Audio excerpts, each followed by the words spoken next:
Olá e bem-vindo! Hoje a gente vai mergulhar num assunto que, olha, tá dando o que falar. A partir de 2026, milhões de trabalhadores autônomos e informais no Brasil podem ser obrigados a emitir nota fiscal. A internet tá um alvoroço com isso. Um alvoroço e com muita informação desencontrada, né? Exato. E o material que a gente analisou mostra bem essa confusão. De um lado, tem gente cravando que vai ser para todo mundo, sem exceção. Do outro, tem artigos que falam que, Cláudia, a história é um pouco mais complexa. Fica a dúvida, né? É o fim da informalidade como a gente conhece ou é só mais um alarme que no fim não se concretiza? Pois é, e a nossa missão aqui é justamente essa. Vamos destrinchar esse material para entender o que é fato e o que é especulação. Porque essa mudança toda agora e, o mais importante, o que isso vai mudar na vida de quem rala por conta própria. Na prática, né? No dia a dia. Isso. Então, vamos direto ao ponto, a pergunta que todo mundo quer saber. Em 2026, o encanador, a manicure, o motorista de aplicativo, todo mundo vai ter mesmo que emitir uma nota fiscal a cada Pix que receber? Olha, essa é a pergunta de R$ 1 trilhão e, como a gente vai ver, é quase literal. A resposta, olhando as fontes, é mais um depende do que um sim ou não categórico. Como assim? Uma das fontes, a Contabiliza Mais, por exemplo, tem uma visão mais ponderada. Ela diz que quem já emite nota como MEI vai continuar emitindo. Normal. A grande virada de chave seria para os profissionais liberais. Aqueles que hoje operam com o CPF. Exato. Que dão no máximo um recibo quando o cliente pede. Certo. Então o foco não seria em todo mundo de uma vez só. E como essa fonte descreve a mudança para esse grupo específico? Da Receita Federal, que dá um prazo até julho de 2026, para que pessoas físicas com atividade econômica se inscrevam no CNPJ. Mas, e aqui tá o pulo do gato. Sempre tem um. Sempre. Seria para um cadastro diferenciado. Um cadastro diferenciado. O que seria isso? Tipo um CNPJ Lite? Exatamente. A princípio, segundo essa fonte, isso não transformaria a pessoa numa empresa de verdade, nem a obrigaria a emitir nota fiscal de imediato. A coisa toda ainda depende de muita regra que não foi escrita. E depende dos municípios também, né? Que hoje cuidam do imposto sobre serviços. Principalmente, a autonomia municipal sobre o ISS ainda é um fator-chave. Entendi. Essa é uma visão mais gradual, mais técnica. Só que aí a gente pega outras fontes, como os vídeos de Gêmeos Investem e Josué Aragão, e o tom é outro, bem diferente. Bem mais direto, né? Muito mais. Eles tratam a obrigatoriedade a partir de janeiro de 2026 como algo praticamente certo, que vai atingir quase 40 milhões de trabalhadores. Parece até que estão falando de coisas diferentes. Parece, mas na verdade as visões se complementam. O que está por trás de tudo, o grande motor dessa mudança toda, é a reforma tributária. A criação dos novos impostos, a CBS e o IBS. Que na prática vão unificar aquela sopa de letrinhas de impostos que a gente paga hoje. A promessa é simplificar. Exato. Mas para essa simplificação funcionar, o sistema do governo precisa ver cada transação comercial em tempo real. A apuração tem que ser automática. E qual é a única ferramenta que permite isso? O documento fiscal eletrônico. Isso, a Nota Fiscal de Serviço Eletrônica, a NFSE. Ah, então a chave é essa. Não vai ter uma lei da nota fiscal obrigatória. O que teremos é um novo sistema de impostos que simplesmente não funciona sem a nota fiscal.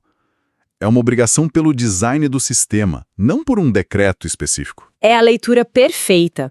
A fonte Josué Aragão explica isso de forma brilhante. O governo precisa que a transação seja registrada eletronicamente para que o novo sistema calcule e cobre os impostos ali na hora. Faz todo sentido.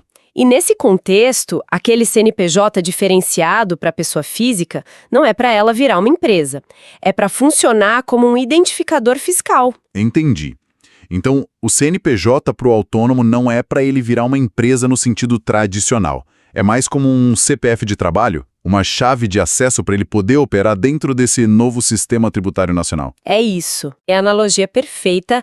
A obrigatoriedade é uma consequência da nova arquitetura do sistema. Sem a nota, o sistema é cego. Ok. A tecnologia é o como isso vai acontecer. Mas e o porquê? Qual é a urgência de trazer esses 40 milhões de trabalhadores para a formalidade justamente agora? Se a gente conectar os pontos das fontes, a resposta é curta e bem direta.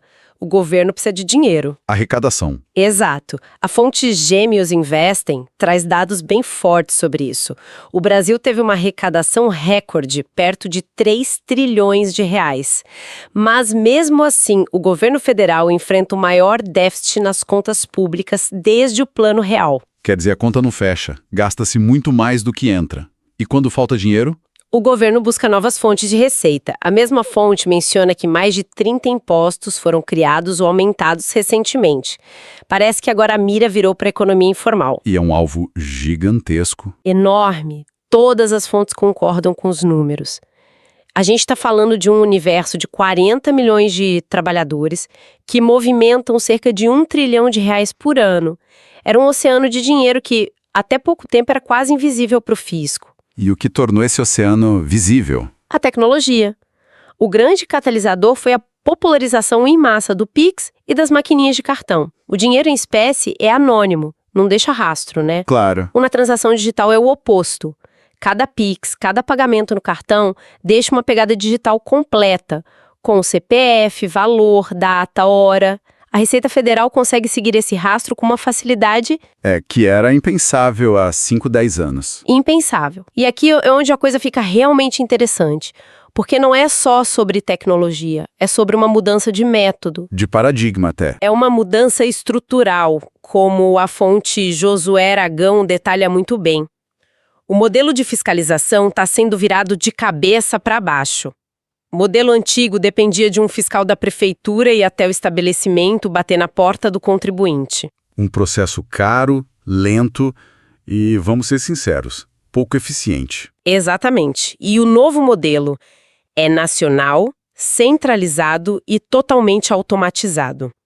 O ponto de partida da fiscalização não é mais o fiscal na rua, é o extrato bancário. O extrato? Sim, se o algoritmo da Receita Federal identifica um fluxo constante de depósitos via Pix na conta de uma pessoa física, ele não precisa perguntar o que ela faz, ele interpreta aquilo como atividade econômica. E a partir daí o próprio sistema age. De forma automática. Ele vai exigir a regularização e a emissão do documento fiscal correspondente. Nossa, isso é impressionante.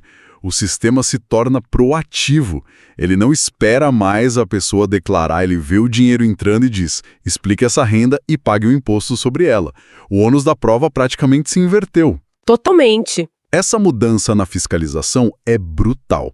E me faz pensar como isso vai funcionar para o pedreiro que recebe o pagamento da semana ou para a vendedora de bolo no pote que usa a maquininha. O impacto no dia a dia deve ser enorme. E é aí que mora o perigo. A fonte Gêmeos Investem usa uma palavra forte: armadilha. Armadilha? Sim. O risco é que muita gente, por puro desconhecimento ou por ser pega de surpresa, seja induzida a começar a emitir notas fiscais usando o próprio CPF. E qual o problema disso?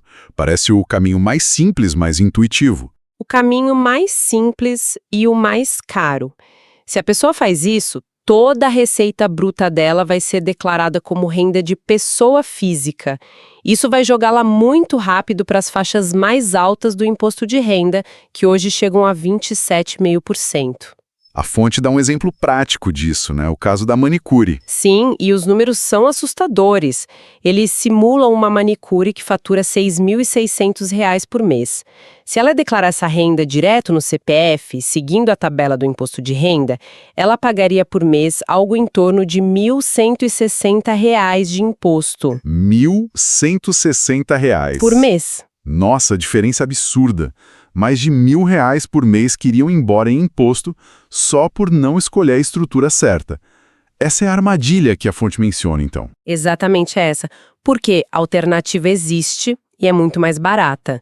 Se essa mesma manicure se formalizasse como MEI, o microempreendedor individual, para esse mesmo faturamento ela pagaria uma guia única mensal, o DAS. R$ 70, R$ 80. Por aí, aproximadamente R$ 70 a R$ 80.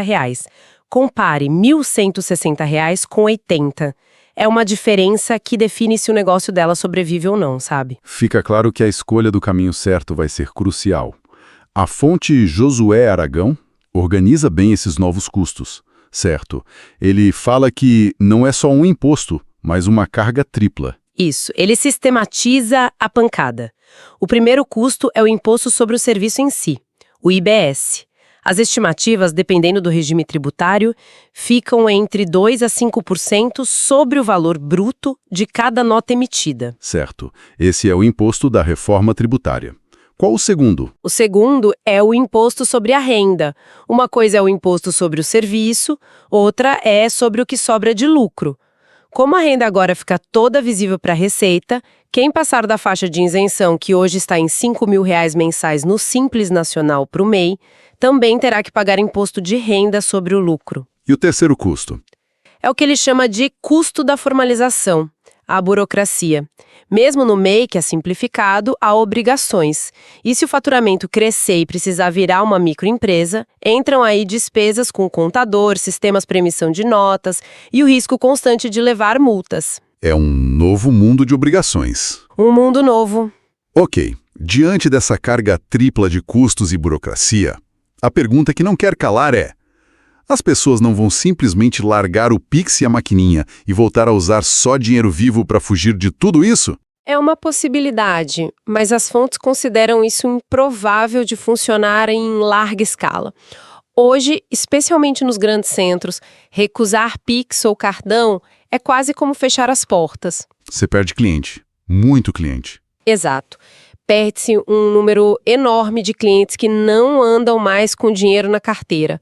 A conveniência do pagamento digital virou a norma. Então qual seria a tendência mais provável? A análise de Gêmeos Investing aponta para o caminho que a gente já viu em outros setores: a formalização e o repasse de custos.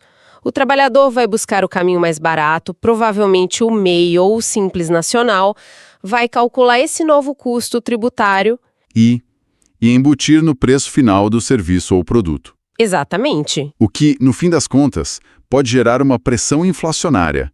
A conta dessa nova arrecadação acaba sendo paga pelo consumidor final. Pois é. Aquele real a mais no corte de cabelo, centavos a mais no cafezinho, o serviço do pedreiro um pouco mais caro, tudo isso somado pode ter um impacto na inflação geral de serviços. Certo. Então, vamos amarrar as pontas. O que as fontes nos mostram é que essa história da nota fiscal obrigatória não é uma lei nova que surgiu do nada. É uma consequência quase inevitável da nova estrutura de impostos do Brasil, que é digital. Isso. Ela é empurrada pela necessidade do governo de arrecadar mais e se torna possível pela tecnologia do Pix e do cartão, que tornou rastreável R$ 1 trilhão que antes eram invisíveis. Estamos saindo de um modelo de fiscalização local, humano e cheio de falhas. Para um modelo nacional, feito por algoritmos e que funciona 24 horas por dia, 7 dias por semana. A informalidade como a gente conhecia, baseada no dinheiro em espécie, parece estar com dias contados. Isso coloca esses 40 milhões de trabalhadores numa encruzilhada. Uma escolha que não dá mais para adiar. Ou cai na armadilha de usar o CPF e paga uma fortuna de imposto de renda. Ou buscam ativamente se informar. Exato, e encontrar o caminho mais eficiente de formalização, como o MEI, para se manterem competitivos. Ficar parado esperando para ver o que acontece deixou de ser uma opção. É uma mudança de paradigma completa. E isso me leva a uma última reflexão. Todas as nossas fontes focaram com razão na nova obrigação do trabalhador de pagar imposto. Sim, o foco é todo na cobrança. Mas, para encerrar, vale a gente virar a moeda e pensar um pouco. Essa formalização em massa, de quase 40 milhões de pessoas, não deveria também criar novas obrigações para o Estado? É um ponto excelente. Se todos esses trabalhadores agora vão contribuir diretamente para os cofres públicos, qual deveria ser a contrapartida? Onde está a discussão sobre acesso à aposentadoria, auxílio-doença, a linhas de crédito mais baratas? E é uma rede de seguridade social que historicamente sempre foi negada a eles. Talvez a discussão precise evoluir da simples cobrança de impostos para uma redefinição muito necessária do contrato social no Brasil.